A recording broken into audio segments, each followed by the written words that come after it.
जय हिंद बच्चों, हमारे YouTube channel the SR academy में आप लोग का स्वागत है। आज जो हम लोग देखने वाले हैं वो क्लास 12 का पॉलिटिकल साइंस का है। आप लोग को मालूम होगा इस बार का जो सेशन चेंज हुआ है इसमें 30 नंबर का ऑब्जेक्टिव है और 60 नंबर का सब्जेक्टिव कर दिया गया है। तो इसमें से क्या होगा कि आप लोग का एग्ज़ाम जो है पैटर्न ही चेंज हो गया है, 30 और 50 का है और बाकी 20 नंबर जो है इंटरनल असेसमेंट के आधार पर दिया जाएगा। तो आप लोग का जो एग्ज़ाम होगा वो इसी तरह से होगा।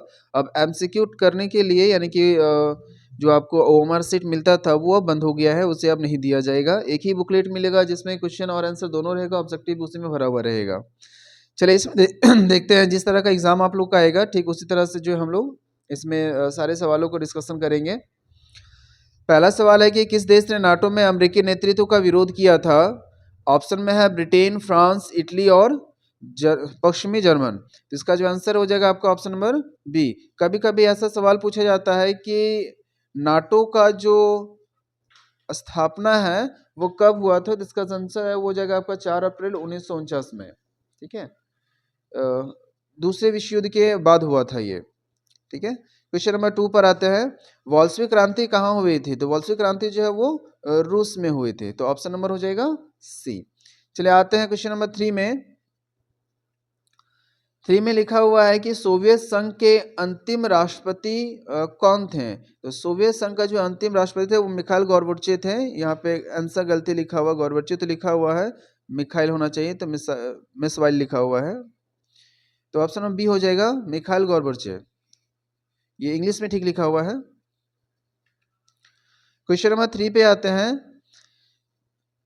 खुले द्वार की नीति को किसने अपनाया था? 4 ऑप्शन दिया हुआ है, यूरोपीय संघ, अमेरिका, जापान या चीन। तो चीन ने जो है खुले द्वार की नीति अपनाई थी। कभी कभी यह सवाल पूछता है कि यह नीति जो है वो कब अपनाया गया था, तो इसका जो आंसर हो जाएगा 1978 में जो खुले द्वार की नीति जो है वो अपनाया गया था।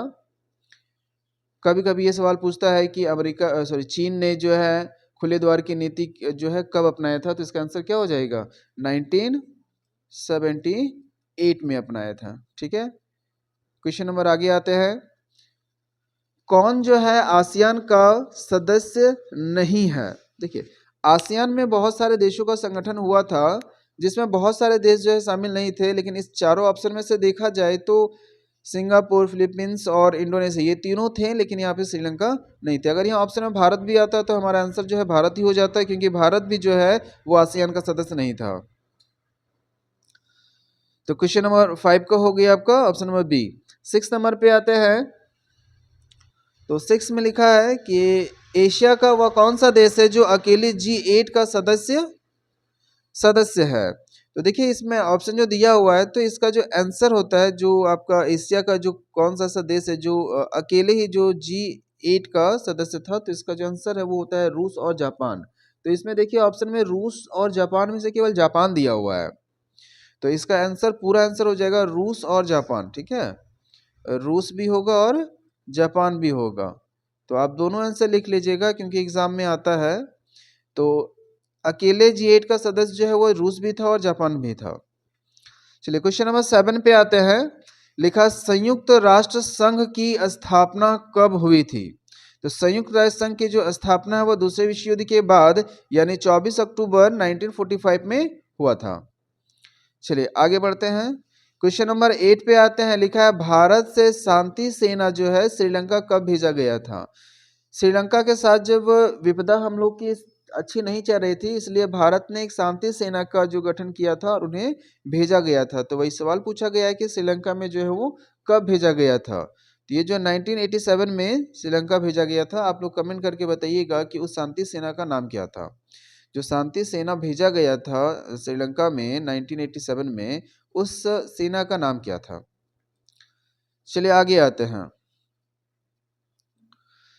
क्वेश्चन नंबर 9 पे लिखा हुआ है शेख मुजीर, नाम भी अजीब है, आप लोग पढ़ लीजिएगा, नाम इतना लंबा चौड़ा है।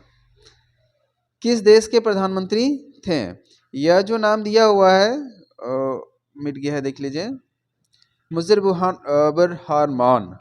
ये अंग्रेज का नाम है जैसा लग रहा है। हाँ, तो ये अंग्रेजों का नाम है, अंग्रेजों का नहीं है, वो शेख का नाम है। तो पूछा गया है कि ये जो है किस देश के प्रधानमंत्री थे। तो ऑप्शन देखिए लिखा है कि आपका अफगानिस्तान का है, बांग्लादेश का है या पाकिस्तान का है, ये भारत का। तो ये जो है आपका बांग्लादेश का है। ठीक है, क्वेश्चन नंबर 10 पे आते हैं। क्वेश्चन नंबर 10 देखिएगा, और एक और चीज समझिएगा, बांग्लादेश की जो राजधानी है वो ढाका है, तो वहां पर ही थे। क्वेश्चन नंबर 10 पर आते हैं। सार्क का प्रथम शिखर सम्मेलन कहाँ हुआ था? तो सार्क का जो शिखर सम्मेलन हुआ था वो ढाका में हुआ था। ठीक है, इसके बारे में बहुत सारा देखा गया, तो सार्क का शिखर सम्मेलन के बारे में बहुत सा नहीं मिल रहा था, लेकिन इसका जो आंसर होना चाहिए वो ढाका होना चाहिए। तो क्वेश्चन नंबर जो है वो आपका 10 होगा, 10 का बी हो जाएगा। क्वेश्चन नंबर आते हैं 11 में। एमनेस्टी इंटरनेशनल का संबंध किससे है? यह एक संगठन था और पूछा गया इसका संबंध किससे है। पहला ऑप्शन है आर्थिक विकास से था, आतंकवाद से था, मानवाधिकार से था या लोगों के स्वास्थ्य से था। इसका जो आंसर हो जाएगा आपका ऑप्शन नंबर सी, मानव अधिकार यानी ह्यूमन राइट्स के बारे में ये संगठन बनाया गया था। तो क्वेश्चन नंबर 11 जो इसका आंसर हो जाएगा आपका सी। 15 पे आते हैं। लिखा है, सुरक्षा परिषद में कितने अस्थायी सदस्य हैं? तो सुरक्षा परिषद में जो है वो अस्थायी सदस्यों की संख्या जो है वो 15 है। ठीक है, आगे आते हैं। भारत का संविधान कब स्वीकृत किया गया, यानी कि जो भारत का संविधान है वो किस वर्ष जो है उसे मान्यता दे दी गई थी? तो इसका जो आंसर हो जाएगा 1949 में, यानी कि आप अगर पूरा डेट देखोगे तो 26 नवंबर 1949 पे हो जाएगा। तो दिया तो नहीं है पूरा डेट, तो ये हो जाएगा आपका option number C, 1949। Question number आते हैं 14 में। किस भाषा के आधार पर 1953 में आंध्र प्रदेश का गठन किया गया था? यानी आंध्र प्रदेश का जो गठन किया गया था 1953 में, वह कौन सी भाषा को लेकर किया गया था? तो वो जो भाषा थी वो तेलुगु भाषा थी। ठीक है, चलिए आगे देखते हैं। लिखा है, निम्नलिखित में से किसने 1951 में भारतीय राज संघ पार्टी की स्थापना की थी? देखिए ऑप्शन दिया हुआ है 4, इसका जो आंसर होना चाहिए बालराज मेघाव नहीं है, दीनदयाल उपाध्याय, श्यामा प्रसाद मुखर्जी और अटल बिहारी वाजपेयी। इसका आंसर होना चाहिए ऑप्शन नंबर सी, श्यामा प्रसाद मुखर्जी, जो 15 का हो जाएगा आपका सी। क्वेश्चन नंबर 16 पे आते हैं। लिखा है, किस पंचवर्षीय योजना में गरीबी हटाओ को प्राथमिकता दिया गया था? यानी कि गरीबी हटाओ की जो नारा है वो कौन से पंचवर्षीय योजना में दिया गया था? ऑप्शन देखिए लिखा है पहली, तीसरी, पांचवी या छठी। तो इसमें से कोई भी इसका आंसर नहीं है। पंचवर्षीय योजना जो चला था जिसमें गरीबी हटाओ का नारा दिया गया था, ये दूसरी पंचवर्षीय योजना थी। यानी जो दूसरा पंचवर्षीय योजना थी उसमें यह लागू किया गया था कि गरीबी हटाओ का नारा का प्रावधान दिया गया था। तो कभी कभी यह सवाल पूछा जाता है कि दूसरी जो है आपका पंचवर्षीय योजना कब से कब तक चला था? तो इसका जो आंसर है 1969 से लेकर 1974 तक चला था। ठीक है, तो इसका जो आंसर हो जाएगा आपका हो जाएगा ऑप्शन, इसमें ऑप्शन है ही नहीं, तो इसमें आप लिख लीजिएगा खुद से कि दूसरी पंचवर्षीय योजना में गरीबी हटाओ का नारा दिया गया था। और आप लोग गूगल भी कर लीजिएगा कि दूसरी पंचवर्षीय योजना कब से कब तक लागू हुआ था। क्वेश्चन नंबर आते हैं 17 में। देश के विभाजन के समय नवासली नामक स्थान चर्च में क्यों था? देखिए जब देश का विभाजन किया गया था तो उस चर्च में इसलिए गया था क्योंकि, अब देखिए ऑप्शन देखिएगा, भारत पर पाकिस्तान आक्रमण के कारण, यानी कि पाकिस्तान जो आक्रमण कर रहा था इसकी वजह से गया था, कि सांप्रदायिक दंगों के कारण गया था। तो जो भारत का विभाजन हुआ था तो उसमें बहुत ज्यादा लड़ाई युद्ध वगैरह हुआ था, तो सांप्रदायिक हमलों के कारण वो चर्च में जाकर छिप गए थे। तो इसका आंसर हो जाएगा ऑप्शन नंबर बी। चलिए आगे देखते हैं क्वेश्चन नंबर 18 में। तो 18 में लिखा हुआ है कि दूसरी पंचवर्षीय योजना का प्रारूप किसने तैयार किया था? यानी दूसरी पंचवर्षीय योजना जो है वो किसने शुरू किया था? तो अभी हम आप लोग को बोले कि सर्च करके बताइएगा दूसरी पंचवर्षीय योजना जो है वो कब से कब तक चला था। तो आंसर बताया था 1956 से लेकर 1961 तक चला था। तो अब यहाँ पे ये आता है कि इसके किसने तैयार किया था, तो इसका आंसर है प्रशांत चंद्र। इसमें ऑप्शन तो दिया ही नहीं होगा, हाँ है पीवी, ऑप्शन नंबर बी हो जाएगा इसका, पीबी महानोविस। ठीक है, तो ऑप्शन नंबर बी हो जाएगा।